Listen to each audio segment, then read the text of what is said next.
अस्सलाम वालेकुम नाजरीन, आप देख रहे हैं प्रोग्राम सच की तलाश और मैं हूं आपका मेजबान फरहान रसा। नाजरीन, पाकिस्तान ने इंडिया को भरपूर जवाब दिया। जब जहरियत की गई तो पूरी पाकिस्तानी कौम और हमारी आर्म फोर्सेस सीसा पिलाई हुई दीवार की माने सामने खड़ी हो गई। पाकिस्तान ने उम्मीदों से बढ़कर भारत को दंदान शिकन जवाब दिया तो भारत के दांत खट्टे करने में आलमी सतह पर यह माना गया और कहा गया कि भारत ने जो जारहियत की, पाकिस्तान ने कहीं बढ़कर उसका जवाब दिया है। जब यह सारा मामला हुआ उसके बाद आलमी ताकतें बीच में आई तो फिर दोनों मुल्कों की जानिब से, दोनों हुकूमतों की जानिब से आला सतह के वफूद को आलमी सिफारती मुहिम पर रवाना करने का ऐलान किया गया। दोनों मुल्कों की जानिब से तश्कील दिए गए इन वफूद में अहम सियासी रहनुमाओं को शामिल किया गया। इंडिया ने पहले ऐलान किया क्योंकि पूरी दुनिया में जिस तरह से इंडिया की सुबकी हो रही थी और आलमी ताकतें, मुख्तलिफ ममालिक जो अपने तजिए दे रहे थे और इस जारहियत पर भारत को जिस तरह से एक्सपोज किया जा रहा था, उसे कवर करने के लिए भारत ने अपनी सिफारती कोशिशें शुरू की। लेकिन साथ ही पाकिस्तानी हुकूमत की जानिब से भी यह ऐलान किया गया कि पाकिस्तान का भी एक बड़ा जानदार किस्म का वफ्द पूरी दुनिया का दौरा करेगा और पूरी दुनिया में वो पाकिस्तान के जो अज़ाइम हैं, पाकिस्तान ने जिस तरह से भारत के खिलाफ इस महाज पर लड़ाई लड़ी, तो सिफारती सतह पर भी वो तमाम शवाहिद के साथ पूरी दुनिया को हक़ाइक़ से आगाह करेगा। पाकिस्तानी हुकूमत ने साबिक वजीर खारजा और पाकिस्तान पीपल्स पार्टी के चेयरमैन बिलावल भुट्टो जरदारी की क़यादत में एक वफ्द लंदन, वाशिंगटन और ब्रिसल में भेजने का इंदिया दिया और वजीर आज़म के दफ्तर के मुताबिक ये वफ्द आलमी सतह पर इंडिया के प्रोपेगेंडे और मज़मूम साजिशों को भी बेनकाब करेगा। एक तो आज के प्रोग्राम में नाजरीन हम इस पर बात करेंगे और दूसरी जानिब प्रोग्राम के दूसरे हिस्से में हम बात करेंगे आज सेक्रेटरी दाखिला खुर्रम आगा और DGISPR ने एक अहम प्रेस कॉन्फ्रेंस की जिसका जवाब उन्होंने दिया क्योंकि कल मोदी सरकार ने एक जगह पर खिताब करते हुए नरेंद्र मोदी ने कहा कि ऑपरेशन सिंदूर जो है वो अभी मुकम्मल नहीं हुआ। यानी वही जो गीदड़ भभकियां मोदी सरकार की जानिब से पहले दी जा रही थी, एक बार फिर हमें सुनने को मिली। तो ये कहा जा सकता है कि रस्सी तो जल गई लेकिन अभी तक बल नहीं गया। लेकिन आज की ये जो प्रेस कॉन्फ्रेंस जिसका जिक्र किया जा रहा है वो भरपूर जवाब थी और DGISPR ने कहा कि अगर आपने जारहियत करनी है, आजमाना है, तो फिर हम भी तैयार हैं। यहां पर बलोचिस्तान का खुसूसी तौर पर जिक्र किया गया और बताया गया कि 11 मार्च को जाफर एक्सप्रेस में खवातीन और बच्चों समेत 30 से ज्यादा शहरियों को कत्ल किया गया। भारत के पास ऐसे कौन से शवाहिद थे जिसकी बुनियाद पर 6 और 7 मई को शहरी आबादियों पर हमला किया गया? उनका मजीद कहना था कि हमारे पास इंटेलिजेंस रिपोर्ट थी, वो अपने असासे फितनतुल खवारिज और फितनतुल हिंदुस्तान, ये एक नई टर्म और नया नाम आज यूज किया गया पाकिस्तान आर्मी की जानिब से हिंदुस्तान की दहशतगर्दी के लिए।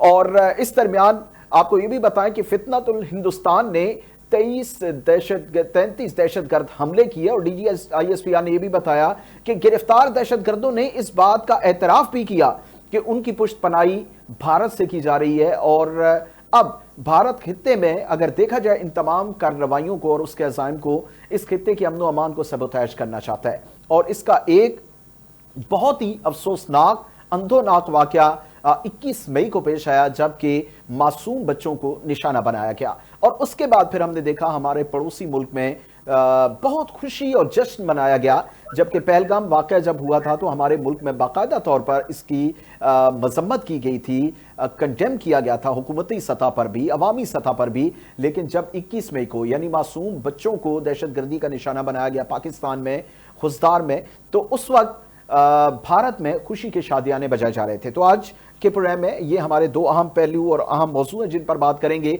हमारे साथ मौजूद हैं ब्रिगेडियर अलाउद्दीन साहब, दिफाई तजियाकार हैं और बड़ी गहरी नज़र रखते हैं पाकिस्तान के स्ट्रेटेजिक जो मामलात हैं उन पर। ब्रिगेडियर साहब, सबसे पहले तो बहुत शुक्रिया आपके वक्त का। सर, स्टार्ट यहाँ से करते हैं कि अभी भी जैसे मैंने अपने इब्तदाइये में भी कहा कि रस्सी तो जल गई लेकिन बल नहीं गया, गीदड़ भभकियां अभी भी जारी हैं और आज उसका भरपूर जवाब हमारे DGISPR ने अपनी प्रेस कॉन्फ्रेंस में भी दिया। अब तक की सूरत हाल पर क्या कहेंगे? जी, आपने अपने इब्तदाइये में जो तफसील बयान की है काफी सेर हासिल है। वो बल इसलिए नहीं गया कि वो बल जा भी नहीं सकता, ये बल है नफरत का, दुश्मनी का, ये बल को आज का नहीं है, ये बहुत पुराना बल है और इस बल ने जाना भी नहीं है। ये रस्सी तोड़नी पड़ेगी, इस रस्सी का खात्मा करना पड़ेगा। जहां तक इस चीज का ताल्लुक है कि हिंदुस्तान की तरफ से गीदड़ भभकियां जारी हैं उसी तरह के बयानात हैं, वो इश्तियाल अंगेजी हैं। तो इस हिंदुस्तान की जो गवर्नमेंट है, जो उनका नजरिया है, जो उनका नैरेटिव है, जो सोच है, उस सोच से आप यही चीजें एक्सपेक्ट कर सकते हैं। उस सोच से कभी भी बेहतरी या उससे रवादारी या फहम फरासत कभी एक्सपेक्ट कर ही नहीं सकते, क्योंकि वो जहन उसने परवरिश ही सारी उम्र नफरत में पाई है, हिंदू फंडामेंटलिज्म में पाई है, हिंदुत्व में पाई है। अभी इस उम्र में जब ये 80 साल के होने वाले हैं तो इनसे क्या बेहतरी की उम्मीद रख सकते हैं? ये इस तरह ही है। और इन्होंने अपनी कौम का भी सत्यानाश किया हुआ है, मुआशरे को इन्होंने बिगाड़ के रख दिया है। लेकिन ये अभी गीदड़ भपकियां फिलहाल गीदड़ भपकियां रहेंगी, इनमें हिम्मत नहीं है कि ये जारियत कर सकें। इन्होंने देख लिया इनके साथ क्या हुआ है, और अभी भी ये बच गए हैं। अगर ये मिन्नतें ना करते अमेरिका की, आज भी ये कह रहे थे कि जी सिर्फ अमेरिका नहीं, कुछ दोस्त इस्लामी मुल्क भी, जो हमारे दोस्त इस्लामी मुल्क हैं, वो शामिल थे। तो दोस्त इस्लामी मुल्कों के पास यही गए थे ना मिन्नतें करने के लिए। हमने तो किसी को भी नहीं कहा कि जंग बंदी करा दें या इनसे हमारी सुलह करा दें, ये तो यही गए थे। और अमेरिकी सदर की स्टेटमेंट टेलीविजन के ऊपर भी हमने देखी।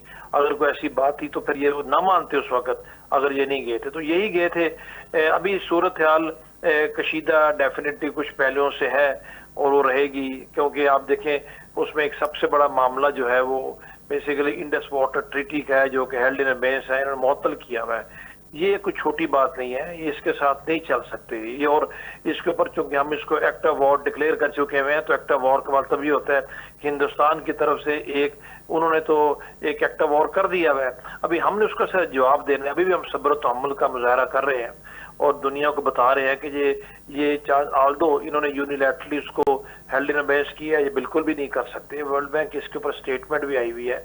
और अगर ये हमारा पानी डाइवर्ट करने की कोशिश करेंगे तो हम उसके ऊपर हमने क्या करना है वो हमें पता है। DGISPR ने भी यही कहा है कि आप जरा करके देख ले, फिर आपको पता चलेगा। हमारी तरफ से भी धमकियां नहीं है, इनकी तरफ से वो गिदड़ बपकियां लोग इनको सीरियस नहीं लेते। आपने अपने बयानिए में बिल्कुल दुरुस्त फरमाया कि यूरोपियन कैपिटल्स में इनको दुनिया में इनको वफूद क्यों भेजने पड़े, ये हिस्टोरिकली नहीं भेजा करते, हम पहले भी भेजा करते थे। और इतना भारी भरकम इन्होंने वफ्द भेजा है। शशि थरूर जैसे अपोजिशन के बंदे की इनको मिन्नतें करनी पड़ी हैं, क्योंकि डिप्लोमेट रहा हुआ है, पॉलिटिशियन भी है, वो काफी सीजन्ड पॉलिटिशियन है। इन्होंने समझा कि शायद अंग्रेजी अच्छी बोल लेता है तो उनके झूठ को भी वो जाके बयान करेगा, दुनिया की बातों में आके झूठ को सच मान लेगी।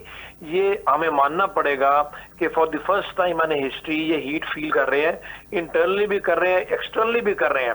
तभी इनको कुछ ऐसे मैय्यज लेने पड़े जो कि उन्होंने पहले कभी नहीं लिए थे। तो जहां तक इन चीजों का ताल्लुक है, बैकफुट में है, पोजीशन ऑफ स्ट्रेंथ से हम बात दुनिया से कर रहे हैं, दुनिया हमारी बात समझ भी रही है और इंशाल्लाह आगे जाके मजीद समझेगी। अगर इनकी तरफ से कोई जारियत जैसा कोई दोबारा कदम उठाया गया तो हम तो बिल्कुल अलर्ट भी है, तैयार भी। हमें तो एक सेकंड नहीं लगेगा रिएक्ट करने में, क्योंकि हमने कोई अभी कोई मसूबा नया नहीं बनाना, कोई प्लान नहीं बनाना, हर चीज हमारी रेडी है। अभी इन्होंने हमारा सिर्फ फतेह मिसाइल देखा है जिसकी रेंज सबसे कम है। इनको पता है कि what can the Ghauris and Shaheen और अब्दाली और Baburs can do to them, will take out. इनको जो ना इनकी जो बिलियनर खोदी हुई है ना पटना में और बिहार में और ऊपर जाके अंडमान में, मिजोरम, नागालैंड में जाके इन्होंने खोदी हुई है, वो भी उसमें भी ये महफूज नहीं रह सकते। ये बुज़दिल लोग हैं, ये खुद ही सायरन में जाके अपने शहरों में या जाके घरों के अंदर इन्होंने मोर्चे बनाए हुए, वहां पर जाके छुप जाते हैं। इन्होंने क्या जंग लड़नी है या कुछ करना है? इनके तो अपनी कौम देखिएगा, इनको घसीट के ना इनके राष्ट्रपति भवन से और लाल किले से बाहर निकाल के सड़कों में लाके इनको इनके साथ वॉशर करेंगे। ये कहने की बातें होती है, इंटरनेशनल लेवल पे इस तरह की बातें अभी नहीं चलती। ये जो जितना भी रिटोरिक है और जितना भी ये दुनिया में जाके झूठ हर वक्त बयान करते रहते हैं, और इनके जो अरस्तूज आप देखते हैं टेलीविजन के ऊपर बैठ के बातें करते हैं, जिस तरह की लैंग्वेज यूज करते हैं, इस तरह की लैंग्वेज दुनिया की कोई महजब कौम यूज नहीं करती। लेकिन चूंकि ये महजब है नहीं है तो इनसे आप ऐसी बातें एक्सपेक्ट करेंगे। तो मेरा ख्याल है फिलहाल हमारे लिए कोई परेशानी के बाद अब ये नहीं है कि ये कोई जारियत करेंगे तो हमें क्या करना पड़ेगा, हमने दिखा दिया है, हमारी कौम अभी कॉन्फिडेंट है, दुनिया ने देख लिया है। मेरा ख्याल है अभी दुनिया ज्यादा अलर्ट इस वजह से है कि वो इनके कुछ करने से पहले या इनके कुछ ऐसी हरकत को सोचने से पहले वो भी बीच में आएंगे, क्योंकि पाकिस्तान की सलाहियत जो है दुनिया जानती है और दुनिया कभी भी नहीं जाएगी कि इस खत्ते में कोई थ्रेशोल्ड को क्रॉस करे और उस हद तक सिचुएशन लेके जाए। हमने लोगों को बता दिया है कि हमारे पास जो भी सलाहियत है वो सिर्फ इसलिए नहीं है कि हम देखते रहे और अल्टीमेट टाइम का इंतजार करें। हमारे से ज्यादा दुनिया को भी इस खिते की जगहों की फिक्र है, और हमारे से ज्यादा इस फ्रस्ट्रेटेड इंडियन माइंड के ऊपर उनको ज्यादा कंसर्न है। वो जाने और ये जाने, हम अपना काम कर रहे हैं, हम तदब्बुर से काम कर रहे हैं, हम डिप्लोमेसी से काम कर रहे हैं, बिल्कुल। और हम remaining with the norms of decency हम काम कर रहे हैं, और तभी दुनिया हमारी बात सुन रही है। एक चीज मैं ऐड करना चाहूंगा, जैसे कि अभी बड़ी सैर हासिल और बड़ी जबरदस्त आपने सारी सिचुएशन को, इस पिक्चर को बड़ा अच्छे से क्लियर किया है, लेकिन ब्रिगेडियर साहब आपको लगता है कि इस दफा जो हमने सिफारती सतह पर देखिए, जंग में तो पाकिस्तान की जो हमारी आर्म फोर्सेस हैं, नो डाउट पूरी दुनिया की फोर्सेस, और वो जाहिर सी बात है शहादत हमारा मकाम होता है, तो वो किसी चीज से दरेज नहीं करते और भरपूर जवाब देती है। वो तो हम माजी में भी हमने देखा और अभी भी हमने देखा। लेकिन सिफारती सतह पर इस दफा जो एक स्ट्रेटेजी अपनाई गई, हमारी डिप्लोमेसी अपनाई गई, उससे कैसा देखते हैं? क्योंकि पहली दफा जैसे अभी आपने भी कहा कि उन्हें एक का हमने देखा कि उन्हें हीट फील हो रही है और बैकफुट पे वो जा रहे हैं, तो इस पर क्या कहेंगे?